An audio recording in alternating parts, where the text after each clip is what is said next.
Hello, everyone. My name is Mark Anthony with Edge on Regen Medicine Show. Thank you so much for showing up and being here. Remember, we're here to help people with regenerative medicine. And today we have a special guest. Today, this is Dr. Michael Gambacorta, and he is the owner at mbstemcell.com. I am excited to have him here on the show. How are you, doctor? I'm great. Thank you so much for having me. Yes, again, thank you so much. And I'm just going to let you know just a little bit about Dr. Michael here, and we're going to be talking about stem cells and stem cell seminars that he does around the world. And today, I believe he's been in practice for over 15 years in the chiropractic industry. And I believe you're also an author of a book called Healthy Alternative, correct? Yes, and we're working on our new book right now. Actually, we're almost done with it. When will that be? Right now, I've got my last 2 chapters waiting to come back from my editor, so it'll be in the next few months. We'll be releasing. It'll be on Amazon as well. We'll be sure to let you know and follow up with you on that. Awesome stuff. And again, thank you so much for being here. So everyone, here's the thing. Sharing is caring, like I always say. Remember this, everyone, that one video can change one person's life. And the beautiful thing about regenerative medicine is that it's changing people's lives right now. And regenerative medicine has been out between at least 5 to 7 years. And I am seeing from people that I know personally, their lives that are being changed. And so we're going to have Dr. Mike talk right now he's actually out of, I believe, Myrtle Beach, South Carolina, correct? Yeah, that's right. South Carolina. All right. So again, we're going to be talking about regenerative medicine, stem cells. And what I'd love to hear from you, doctor, is first, let's talk about what is regenerative medicine, what is not regenerative medicine. Oh, all right. Just a simple classification. Usually, if there's some sort of damaged or deteriorated tissue, joint, bone, cartilage, or tissue that is not just injured but damaged, that's something that you would want to consider using a regenerative medicine treatment on. So a lot of people want to use stem cells on certain things, and sometimes we do the exam on them and we see that there's not a whole lot of deterioration somewhere, and we might opt to do other treatments. So they may not need stem cells or tissue allografts or other products that are in the regenerative fields. They can get away with some other, maybe simpler products. Okay, and what would you say the biggest, I've actually heard from a lot of people, they talk about surgery versus stem cell. Of course, for me, I don't really want to be cut up and be in pain. I'd rather go for the stem cell. But how would you? Yeah, I mean, it's a very simple thing. I think once we really get down to the root of it, no patient really wants to have a surgery. But at some point, a surgery is sometimes necessary. So we do make that distinction very clear. And when I do an assessment of a joint and I see that the actual cortical bone is damaged, the bone is actually deteriorated really badly, if I see it to that point, typically they're inevitably going to have a surgery, like a hip replacement or a knee replacement. I really think that if we use our discretion in regenerative medicine and just treat those cases that are going to do very well, it'll go a lot further for us in the future. We don't want to take bad cases for regenerative medicine. And if they're just going to end up in surgery anyway, we need to either be very clear with the patient on their outcomes. Managing their expectations is very important. There's some other issues that develop with that, but that's pretty much the most part. Now, I know for regenerative medicine purposes or stem cells, I had a situation where I had a rotator tear in my shoulder and a labral tear. of course, probably from picking up 3 million patients over the last, I guess it's been now 16, 17 years that I've been treating patients. What happened was for 5 years, I had a constant rotator injury, and it was kind of hot and cold, on and off. It would hurt, it would be all right, it would hurt, it would be all right, and I just lived with it, and I was stubborn like most of us. I think I'm probably the worst patient on the planet. I didn't like needles, I don't like doctors, I didn't want to deal with anything. So I went on a snowmobiling trip, and I finished tearing the rest of the shoulder, and I ripped the labrum. And then I was at the point where I couldn't move my arm to do anything. I couldn't pick up a glass of water. I was finding myself holding my arm on the steering wheel like this just to get home with my other arm. Yeah, so it was really bad, and I knew that my Monday morning was going to go terrible if I didn't, do something. So that's kind of what got me into this field. Was I ended up seeing a doctor in another city from mine, who they were just getting into this process. This was a couple years ago, so we're just getting into this stem cell and regenerative products, and I didn't have the ability in my life to have the downtime that a shoulder surgery would have put me through, for my practice, my family, my lifestyle. I mean, if there was any way for me to not have to do the downtime, I needed to do it. I had to explore it. So that's what brought me to there in the first place. And that's what I think it resonates with a lot of people. They just say, hey, look, I don't want the downtime. I also find a lot of our patients were unable to have a surgery.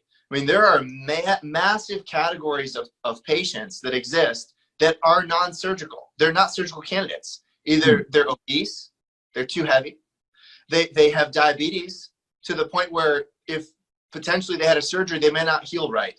Diabetic patients, when they go under surgery, they have a risk of catching an infection much greater than a regular patient. So those people might not want to consider surgeries. People with COPD, people with breathing problems, a lot of our elderly, and I'm in a retirement city now, so I see a lot of older retired people, but they're all, for the most part, active people. They just have a couple health issues that showed up that they didn't plan for. So if you've got oxygen, or you have a hard time breathing, you can't have a surgery because you very well may be high risk for never waking up again. Wow. Okay.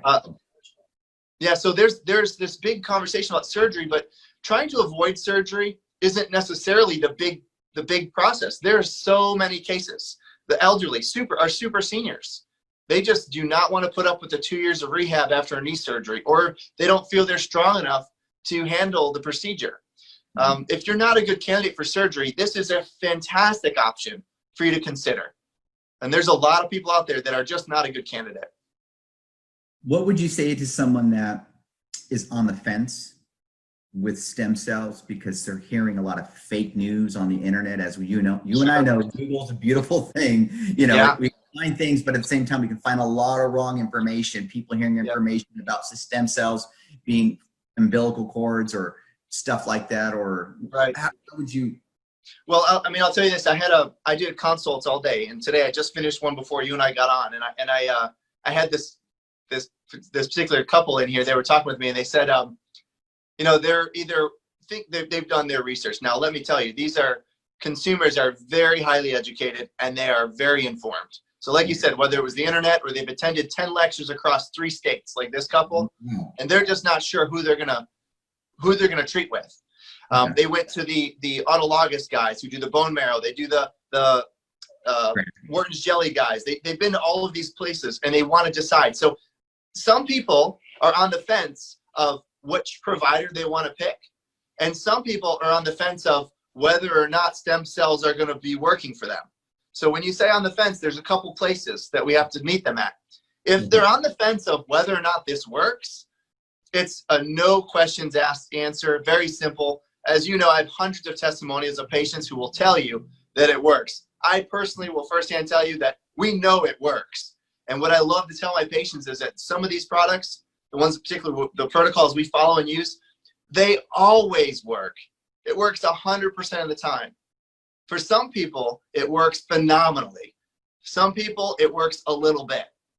All right. But the benefit is that it always works. I see you. It's not going to hurt you. So that's the answer for skepticism on those people that may be on the fence about it. So the only real question is, are they willing to spend the money it takes to get this procedure done? And if that was the issue, then What if it were free? Would you do it? Exactly. Well, if the answer is yes, then there's your skepticism that's gone. Right. So I had an air conditioner that blew out in my house last year, and it was like $7,000 to replace. But it's the middle of July in Myrtle Beach. Take it. Take my money. Okay. Exactly. So I didn't think twice about it. It was like, look, they wanted to offer me 60 months of no interest. I said, fine, take my credit card, take it all. You know, like we have to have it. So Right. when you can't walk and your quality of life is gone and you've worked all your life and you're 65 years old and you finally get to this point where you've retired to Myrtle Beach and you're living the life of your dreams and you golf every day, and here now you can't walk from the couch to the toilet. Yeah, it's interesting you say that. It's funny. It's all about demand and need. And it's kind of like, let's say I had this bottle of water. A lot of us don't really like to drink water. But once we actually finally need it, we're willing to pay whatever it is. We all know this when we go to the baseball games. We're paying $20 for a bottle of water. That's right. Yeah, we know it, especially in the middle of summer. It's important at the time. Yeah, and so we start looking at ourselves as an investment. I think that's when things start to change. I don't know. What do you think about that? Oh yeah, for sure. I mean, there's no question about that. This is an investment. Now, the benefit to some of this treatment now, and this is 2020, we're at a point where regenerative medicine has created capitalism. It's got competition. Prices are driving down. We have laboratories that offer tier pricing for providers. We now can buy products at cheaper prices and pass on the savings to our patients. So at the end of the day, we can get these procedures done for way less than our air conditioner cost. And it's like, yeah, for real. And it used to not be like that. It used to be so expensive and like outrageous. But now, we'd rather see 100 patients rather than 10. I want people getting better, So what would it look like if, let's say if I were to come to your office, how would that look like if I wanted to get more, not information, but if I wanted to start a stem cell process on my knee or my hip, how would that process look like in your office? Yeah, I mean, as far as someone like yourself, you're on the other side of the country right now. We have people that come in from all over the place. Now, I have a patient coming in. I've never met this patient, so you're asking me what his process will be like. Okay. He's going to come from northern Canada. He's coming from a long ways away, and he's flying down to spend about 4 to 5 days with us. The process like that is going to go from an indoctrinating, welcoming process. We have this person who's going to stay at a hotel across the street from our office. He's going to come to our office for a consultation. We're going to get his proper paperwork and go through all of his history and his medical history, review his medications. We'll find out what at this point, we've already actually got some of that collected from him, but for the most part, we'll do that before we go anywhere. We have to identify what his surgical past is like and what any of his allergies are like. We have to know a lot about the case. Just like any other medical procedure, we have to go through those procedures.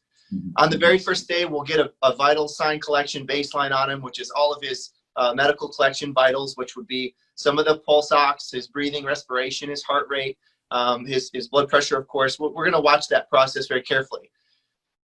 Identifying what kind of health candidate the person is important. Now, I don't know if they're going to be a good candidate for treatment until we've gone through a health history and a profile. We have to see what kind of health he's in.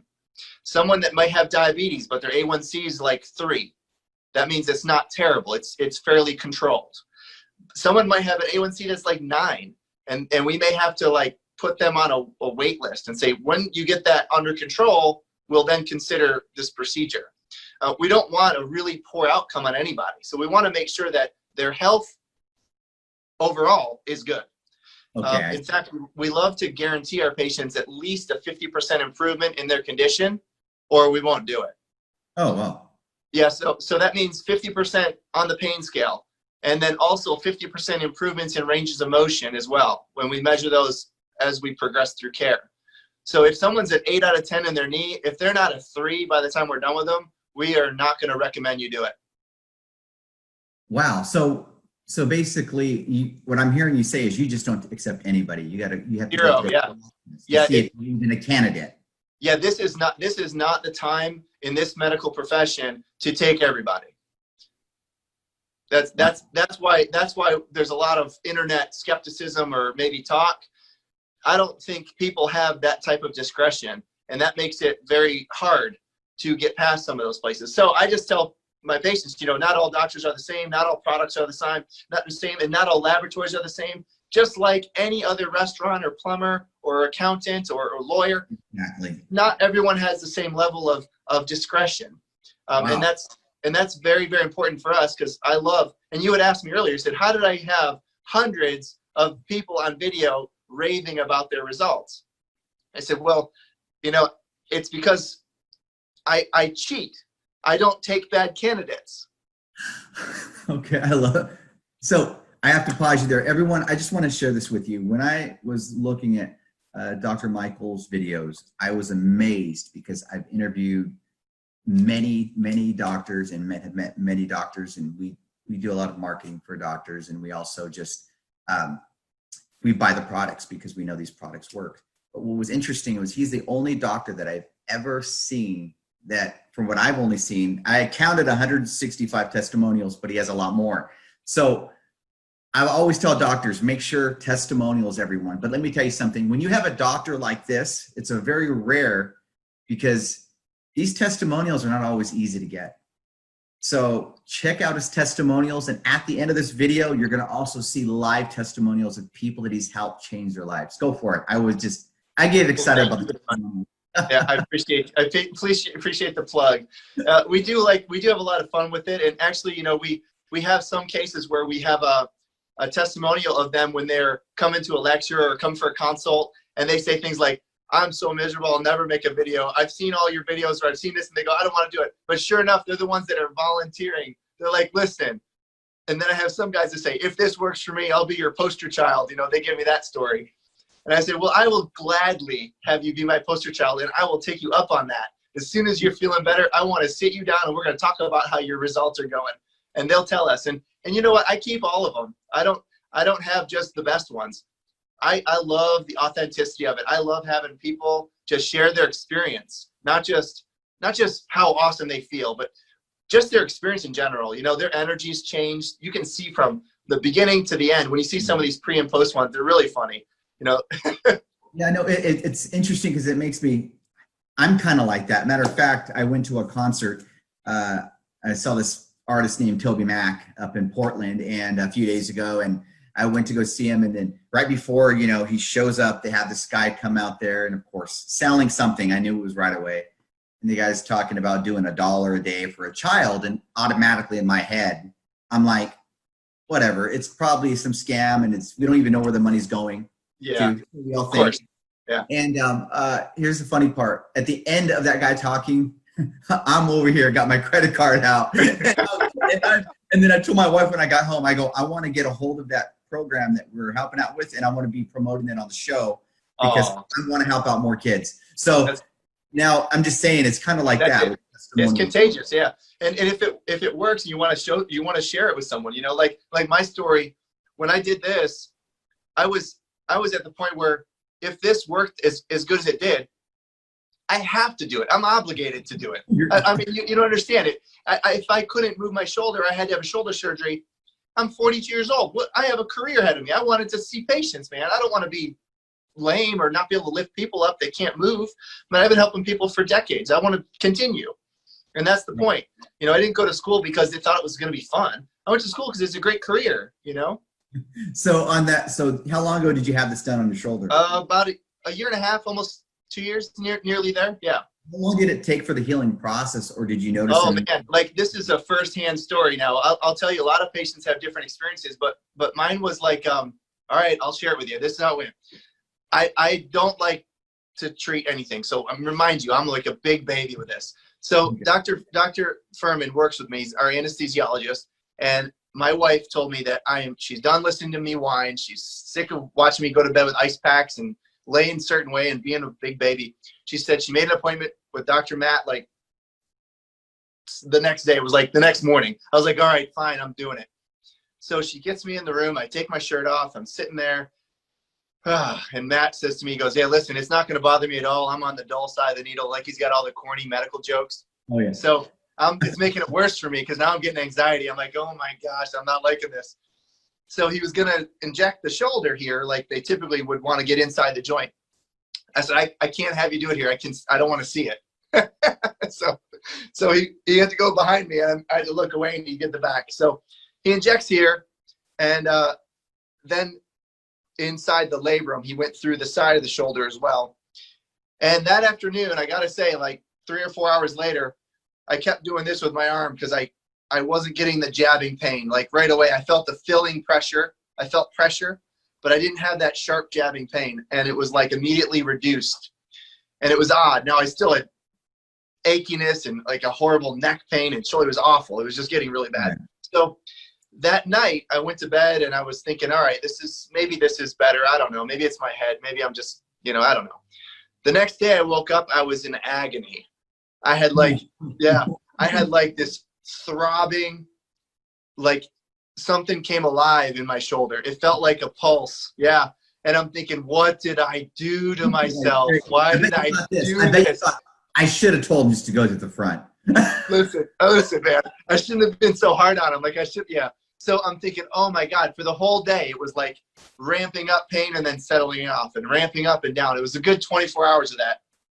Monday morning, I woke up, that stopped. It felt like I had the flu in my shoulder. It was just aching. And what that was the immune response. That was my immune response to this cell tissue. I'm like, my gosh, my body was reading that there was a new injury. And it said, there's all these cells in my shoulder. Yeah. So it was like coming to the rescue and say, you got hurt. What happened? And I had been hurt for like 5 years. Like I'd been hurt, had been really hurt. And I'm just too old to heal it. That's what had happened. I didn't have the energy to heal it like I used to. So then Monday morning, though, I woke up and I had none of that ramping pain, and probably I'd say about 50% better within that first week. I was seeing patients Monday morning. I didn't have that whole lame arm thing. I was moving cautiously. So the first month went by and it was about 50% better still. It wasn't like through the roof, but I was happy. I was like, well, this definitely got me to work. It got me through. Yeah. And then it was like, all right, I didn't make a mistake. It was something. I said, well, if this is all it's going to do, at least I know it works. It's good. Now, I didn't do anything else. 3 months goes by. I'm like 80% better.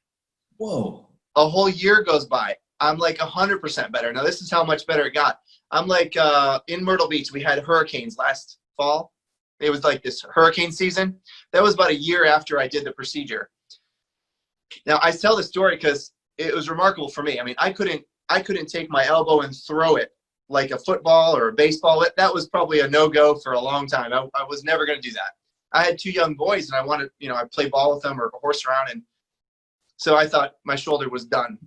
We had this hurricane and it just messed up the yard everywhere. And I'm picking up things and I'm in the front yard picking up all the dog toys from this mess. And I'm taking them, I was throwing them over the roof of my house to the backyard. And I remember looking at the window, my wife was in her office and I was kind of doing one of those, like, check that out. And I was gunning these tennis balls and ropes and stuff. And I just kept gunning them. And after that time, I realized I was like, not only is it repaired, but I had the confidence to use it. So then that whole next year, this past 6 to 8 months, I've been skipping stones in the water, playing baseball. I was playing football with my kids just Sunday night. I mean, I'm very comfortable with it, and like training with jujitsu with my kids, I'm not freaking out if they put my arm in a position. It's completely different than where it was. That's amazing, so man. I would say 12 months was my healing time. Yeah, because I've heard from other people, which everyone's process is differently. I've heard people like, hey, the first 2 weeks or I mean, months.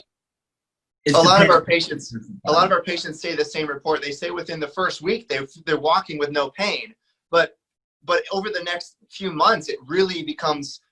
I think what it is the cellular allograft, the tissue allograft that are being put in. They're put in at such a young stage, and over time the bones and the joints just wear it, and they create collagen layers, and the collagen's just thicker and thicker as it matures. And what happens? It almost feels like an elastic. Yeah, it just thickens up the tissue. Yeah, it just thickens up the tissue over time, and that may take 3 months or so for the first layer to double.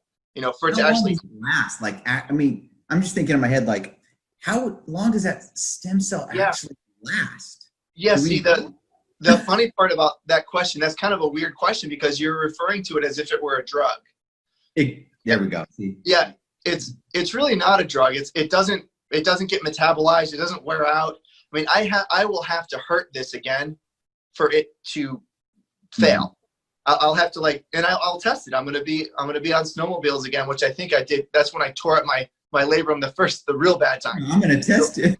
I'm gonna test it because I'm doing it like 2 weeks, so I'm gonna check it out. But we will see how durable it really is. You know, I like to be active. I ski, I snowmobile. I like to do water sports with my kids or athletics. So I'm not gonna stop. So, right. And by the way, if it does hurt again, there's no question in my mind what I'm going to do to treat it right away. There's absolutely zero question. I will try it again if I have to. Okay, well, that's unbelievable. So you said, back from the beginning when we were talking, you said that your new book is going to be out probably in the next few months, maybe? Oh, yeah. I'm working on this here. I'll show you some of the workup. I've got it's about 18 chapters. I'm working on it now. It's going to be, the last 2 chapters are coming back from my editor now. And once they're done, I'm looking at working titles right now, but they're anti-aging solutions, longevity, just solutions for our retirement people, everybody who's at that age.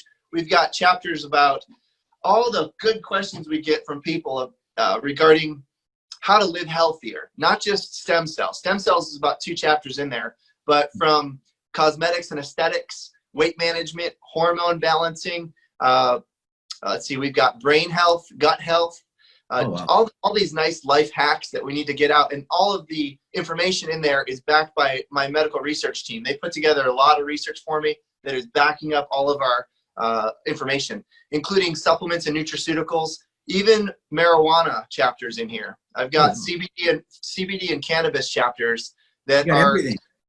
It's what a lot of my you wait and see, but the goal is for someone like yourself can really utilize it. I'm going to have every chapter set into an ebook, and I'm going to have a big book put out on Amazon, but each chapter will be able to be emailed to anyone anytime we need it. So I get questions on this stuff all the time, and I'm going to have every chapter separated so we can send it to them when they ask about it. And they're all going to have an audio file so you can have it read to you while you're in the car. University on wheels. That's the goal, though. I want people to have the information. It's not about selling books on Amazon. It's about all these questions we get asked every day. I want the research on it. I want the actual information. I have chapters on back surgery, chapters on knee surgery, chapters on hip surgery. People ask me, what are the risks? How long do they last? You know, and that's the risk that you're really taking. I mean, a hip surgery that was only gonna give you 10 to 15 years. That's as good as a hip surgery is going to be. Well, if you're 51 years old, why are we going to do that now? What's your options? You know, a knee surgery is going to fail after 10 to 12 years, and only 38% of them are successful. So what are we going to do about that? I mean, these are the risks. Now, surgeries do have their place. Remember, this isn't about not doing surgery. This is about knowing what you're getting into. So this is the best country on the planet to have surgery. And are you kidding me? We have the best medical system in the world for surgery. We have the best doctors and the best training, the best facilities. But what we're asking people to do is to do that last. That's all. Just do everything you can first. Do everything you can first. It's not so risky. Is it going to be a whole? Is the whole book is going to be where you can purchase the book and then also get the audio, or you get a choice? The whole book will be online on Amazon. It'll be available on audio as well, the whole book. But I will have off my website all the ebooks by chapter that I can then send or disseminate to everyone as needed. Because most people, the reason I designed it that way is because most people don't want to read the whole book. They just want to know, like, hey man, what's the deal with this CBD? And I'll be like, well, listen, chapter 13 is all for you, you know? Well, hey, let me know when it's out. I'd love to have you on the show and promoting. I'll get you a copy for sure. Yeah. That out there, period. You got it. I love stuff like that, especially my wife. She keeps me in check. But awesome, man. Especially the whole fountain of youth. I have one more question. Okay, go ahead. Does stem cell work good for growing back hair? I know that sounds funny. Well, I take mean, a look. I don't know. you're hilarious. I haven't used it for that at this point, but I would say I know that a lot of the PRP treatments that people are using for their scalp, that just physiologically makes brilliant sense to me.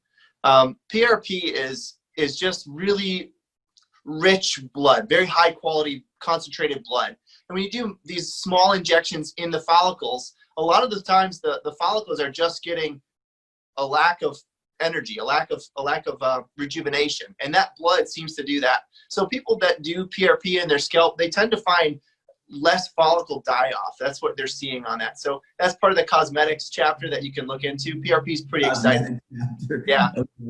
Okay, awesome. Well, again, I just want to say thank you so much. Got it. It's been an honor to have you, and everybody make sure you stay at the end, because in the next minute or two, we're going to have live testimonials of people bragging about how their lives have changed. And remember, sharing is caring. And again, thank you so much for being here. And everyone, God bless you all. Thank you so much, Mark. Appreciate it, man. Thank you so much.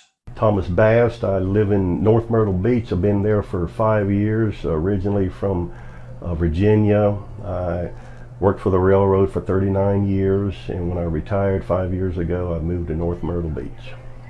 I started looking at alternatives to replacement. I've been having trouble with my knees for quite some time, and when I retired, I started looking at different options. Looked at replacement and just looked at different options, and stem cell therapy came up, and I did a lot of research. I went to a couple seminars and really liked the testimonials that I had heard and the different people, and with the no downtime, I thought it would be a good option for me, and it really has. I did it, I think it's been a couple months ago that I did both my knees, and we did a consultation a couple weeks ago. There's been a lot of improvement in both of my knees, and I'm thrilled. I can walk without pain now. I can do things. I'm 6'3", 300 pounds, so a lot of things I can't do because of that. I'm not going to stuff the basketball anymore, but I can do regular things like playing with my grandkids and walking without pain, which means more to me than anything. It was very good. Everything was explained in detail to me. I had a few questions and they were answered. And the day of procedure, the doctor explained exactly what he was doing and why he was doing it. And it was actually very, very quick. It wasn't a time-consuming thing. But I never had any questions when I left here. Everything was answered, and the whole process from beginning to end has been very rewarding for me. I would just say that explore this option. Surgery to me is always a last option, because there's never a you have to recover this here, and my testimony is on my knees. It worked, and I'm very happy with it, and I'm doing my feet. I have neuropathy in my feet, and I'm going to have that done. And I would just suggest to anybody, if you're looking at pain in your body, in any kind of joint, to do your research, and this is an option that I would take over surgery any day. Hey, my name is Joanne Fair. I'm originally from West Virginia, transplanted to Pennsylvania, and now living down here in Myrtle Beach. Stem cell therapy has been remarkable. It's only been 1 month, and this weekend I actually walked up a flight of steps for the first time in 4 years. My knees started acting up around 10 years ago. I tore the meniscus in both knees. I had the cleanup surgery, and then a couple years later I started going in for the shots, cortisone and gel. The cortisone and gel shots worked for a while. Finally, it was every 3 months, and they told me that I needed to have 2 complete knee transplants. I chose not to have knee transplants as soon as I heard of the stem cell therapy. I was reading about it online and just checking out to see, what was going on with it, what the results had been, and I'm thrilled with it right now. I actually took my dogs out for a walk for the first time in 3 years. So it's really working for me. The team was fantastic. It was over quite quickly. I was expecting it to take a little bit longer, and it didn't. It did not hurt as much as getting the injections of gel. Well, I'm able to go out for a walk now. I don't have those stabbing pains that I was having every time I would take a step. I don't have all the clicking that I was having, and I still have a couple months before I even see, a lot of progress. So I'm very thrilled with it. Try it before you go to invasive surgery. It doesn't hurt to try something first.